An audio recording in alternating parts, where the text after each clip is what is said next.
এর নাম বাদাম ভাজা, না খাইলে যায় না বোঝা, আগে খান পরে দাম, ভালো লাগলে টাকা দেবেন।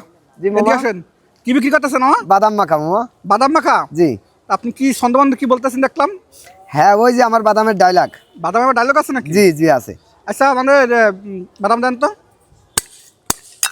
এই যে মুখের রুচি বাদাম মাখা, এর নাম বাদাম ভাজা, না খাইলে যায় না বোঝা, আগে খান পরে দাম, ভালো লাগলে টাকা দেবেন, না হলে দিতে হবে না। ঝাল টেস্টি মুখের রুচি বাদাম মাখা, ঝাল পেঁয়াজ লেবু দিয়ে মাখাই দিই, খাইয়ে দেখেন, ভালো লাগলে টাকা দেবেন, না হলে দিতে হবে না। ঝাল টেস্টি মুখের রুচি বাদাম মাখা। ভালো না লাগলে কিন্তু টাকা দেবো না কিন্তু। আচ্ছা ঠিক আছে, আপনি নিজে বলছেন। আচ্ছা। গান টান পারেন না? ওই মোটামুটি। একটা গান শোনান।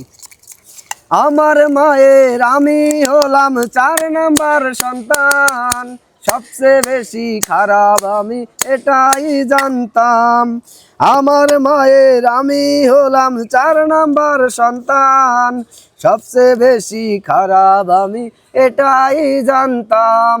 জানলাম আমি অবশেষে মায়ের দোয়া কত দামি, বুঝেছি এখন আমার মায়ের আমি হলাম 4 নাম্বার সন্তান। বাদাম হয়ে গেছে? জি। কয় টাকা এটা? 20 টাকা। 20 টাকা? জি। আপনি যে গান শোনাইছেন গানের দামই তো আছে 100 টাকা। গানের দাম লাগবে না, আচ্ছা আপনি কি যে গান শোনা বাদাম বিক্রি করেন না? জি।